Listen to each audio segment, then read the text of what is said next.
a double rainbow, y'all. Yeah. Oh, what a nice backyard. He has a nice backyard. Yeah, He's never invited us. I was going to say, he just barbecue. put in a pool in his backyard, and I said, okay, when's the party? When's the party? Shout out to always good for a pool party, right, ladies? Shout out to Angel's wife, too, who is so nice, and she allows all of this craziness. Okay, Thank you so much to Angel, his wife, and his kids. This They're is awesome. Let me tell you, this trampoline has had a lot of wear with his two girls, okay? They got trampolines back there. I think they even have some animals. But look at that backyard. We can, like, frolic all day in that backyard. That's awesome. They have, like, go-karts and everything. Sorry, Angel, we're telling all your business this morning. It's like Disney World over there. Anyways, double rainbow. We appreciate it. You know, between the weather sketchers and, of course, featuring your snapshots, we just want to give you folks, our wonderful viewers, an opportunity to spotlight not just your creative art, but also your wonderful photography. So if you've got any cool snapshots of the storms or double rainbows, send them our way. Fill Charlie's and Sam's email box right now. Not mine, but theirs is mine. All right, we had some heavy rain yesterday. The rain had to come first before the double rainbows, and we did see radar estimates over 2, even 3 inches. Not the case at Bush Airport, only receiving 1/100th of an inch of rain, but that's okay. We've had 5 straight days of some measurable rain. I think over the next 7 days, there's an opportunity there. We're just not going to see a good chance of seeing some widespread showers. Today's rain chance less than 20%. A better chance you're going to see a mix of sun and clouds, a mostly dry day with temperature readings starting off warm, and this warm temperatures are going to continue through much of the week, even warmer as we get into the weekend.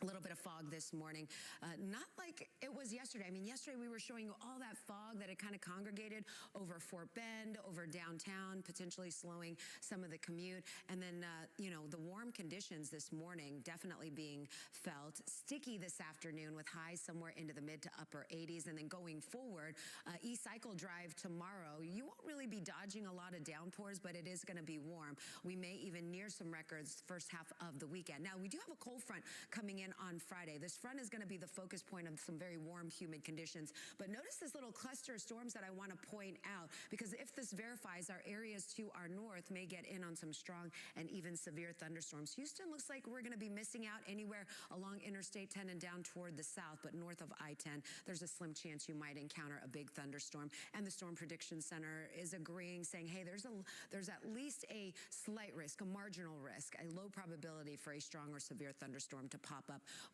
along that front or south of that front. All right, the next 10 days, this is what you want to know. Temperature readings are going to be heating up. Yeah, we've got a 90-degree in there by next Tuesday, but hopefully getting in on another front here as we welcome the new month. That next front right now does bring us around to some showers, some thunderstorms, and potentially a drop in temperatures. Back to you, ladies. Oh, we welcome the cooler. Not gotten any better. Right now, it does look like we're awaiting the next update. Thankfully, last week we did see a little bit of a dent locally here. Out toward the west, Austin, San Antonio still dealing with extreme drought. We're hopeful to see more of this red to get wiped away as the recent rains, especially on the west side of town. You know, you saw accumulations. There were some individual spots that received 4, 5, 6+ inches. It's not going to wipe away all the drought. We're going to need over a foot of rain in order to really, you know, wipe away a lot of this severe and extreme drought. But we'll start to get some improvements here. Rain chances this week or the rest of the week heading into the weekend slim,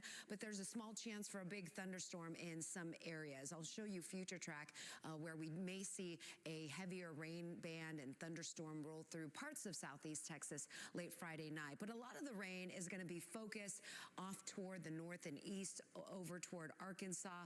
Any travels into Nashville, into the Tennessee Valley, that's where some heavier rain, some higher rainfall totals are expected over the coming week or so. Next 10 days, we're warming. We're going to see those temperature readings fluctuate somewhere in the mid to upper 80s, and then maybe even some 90s early next week. Some of these temperatures may even challenge records, like Saturday's high of 88. That's only a couple degrees off from the record of 90, and then getting closer to Tuesday, I believe the record by next week, at least on Tuesday, is 91. So we're only about a degree shy. But a cold front on the way late next week may offer a little bit of a reprieve from the warmth that we're going to be dealing with along with with the humidity. May even bring us some wet weather as well.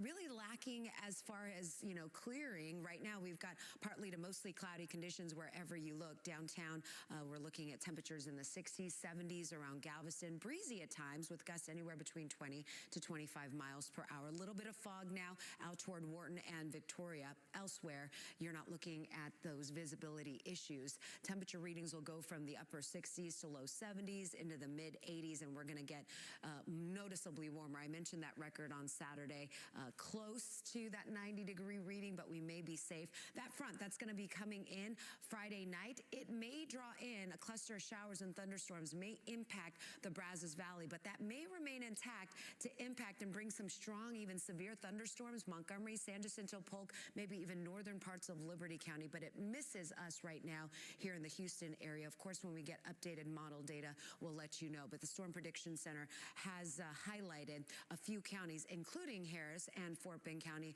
under a level 1 out of 5. And as we get closer toward Friday night, they'll most likely be able to fine-tune, give us some finer details on, that risk. Otherwise, pretty quiet around here. The weekend is near, and, this weekend not looking too bad. I know last weekend we were dealing with some widespread showers, a lot of rainouts with some of those outdoor activities. Not the case this weekend. You're going to get really steamy, though. You'll be sweating it out with those temperatures nearing 90 degrees. All right, Elita, gotta hydrate.